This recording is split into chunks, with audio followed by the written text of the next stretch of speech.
Hey guys, Bob Fernger. I'm back with another 8-minute call, and I didn't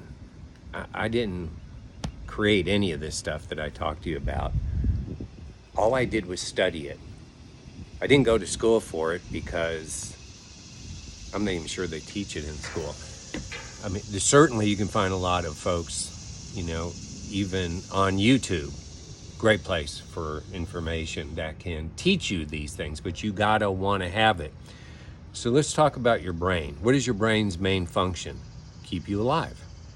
Your brain isn't thinking about higher goals and aspirations, and it's just basically, food and reproduction and water and keep me away from the bad things. That's your brain. It's not operating on a higher level unless you program it that way.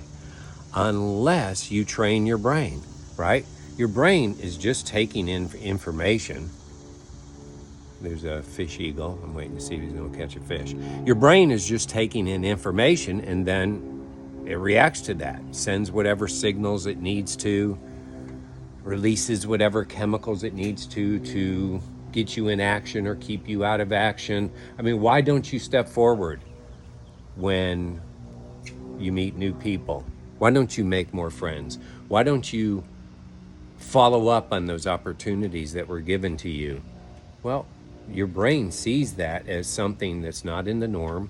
It makes you uncomfortable. Uncomfortable means probably stay away from that. So you have to train your brain to get the responses and the outcomes that you want. Now, some people literally have affirmations. I have done affirmations for decades. I'm a believer in affirmations. Some people have learned about the power of gratitude. Woo! Gratitude is such a manifester. And I'm telling you, I would start with the basics in gratitude. Oh, great. Big wasp. I would start with the basics of gratitude. You are aware that if the air gets cut off for a few minutes, you're not going to be okay, right? You are aware that you go long enough without water and food, you're not going to be okay. I'm very grateful for air. I'm very grateful for food and water. I'm not just grateful for the big things, although I'm grateful there. I'm very, very, very grateful for the very basic things, right? So some people believe in getting what they want through affirmations, through gratitude, a combination of those. A lot of people it's all about who you surround yourself with, right? That's programming your brain. If you are the least smart person in the room, but you're there to learn and grow, you're going to do pretty good, right? You're going to rise to that level of the room. Think about tennis.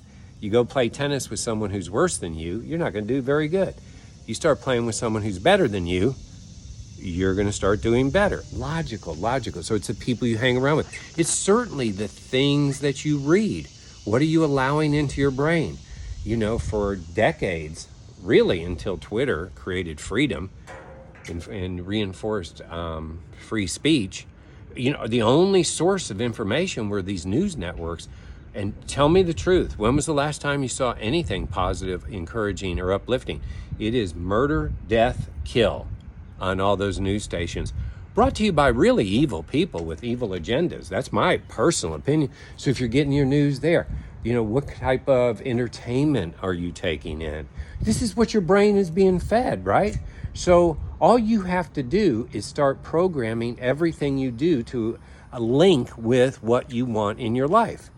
Let's say that it's time, okay? Your family's growing. You need to have a bigger house, which means you need to have an increase in money coming to you. What does that look like? What's going to happen to get that bigger house? What does that bigger house look like? What are the things you have to do? What are the affirmations you have to do? What are the beliefs you have to pump into yourself? How much gratitude? And I think gratitude, you can never be thankful enough. You have to be thankful in all things, the Bible says. I've had 2 big car repair bills in the last 10 days, right? First one, kaboomy. new tires, new brakes, this, blah, blah, blah, blah, blah, blah. Here's a big bill for you, sir. Because I drive an older model Mercedes because I just kind of love it. It runs fine normally, but some things are catching up. So I said, thank you. I'm thankful. Carolyn's like looking at me. And then something starts smoking in the car yesterday. Got another big bill coming our way when they can find the parts. And Carolyn's like looking, ooh, that's a big bill. And I said, hey, thank you. This probably worked out for a reason. Maybe it's preventing something or we're going to be safer, but thank you. I'm grateful. I'm very, very grateful. Broke my toe 3 or 4 weeks ago. Like, ooh, how's Bob going to react? I was grateful. I don't know. Maybe it kept me from doing something I shouldn't be doing, but I was just, hey, now my toe is perfectly fine. 3 weeks later, because I wasn't moaning and groaning and limping and crying and whining. I was just, hey, things happen. I'm going to choose my attitude. I'm going to be grateful. So here's my whole point to this all is, guys, you have to decide. Of course, you have to decide what you want and why you want it. But then the work isn't how's that going to happen or it's fixing the thoughts and how you're thinking and how you're responding and your whole brain. You fix your brain, and this isn't going to get fixed in one listen to Bob in 8 minutes or less, but it will get fixed if you create a lifestyle. And the easiest lifestyle I know, lifestyle change, is a morning routine. I'll talk to you more about morning routines coming up. But basically, where you take those things, you can write out 100 affirmations in the morning. You can think of 100 things to be grateful for and speak that out. You can speak out your goals, speak life over your goals. You can read some positive things. You can watch some positive podcasts. Now, if you did that in the morning, if you took 30 or 60 minutes every morning to do that, you would be better than 99% of the people walking around in the world. And you would begin to control your mind, control your thoughts, control your emotions, and eventually create the outcomes that you want. I have so much more on this because this is actually through God's support and help and belief, and it's so biblical that this is how I got where I got in my life. Hard work, certainly, but hard work wasn't important as how my brain was working. God bless. Have a great day.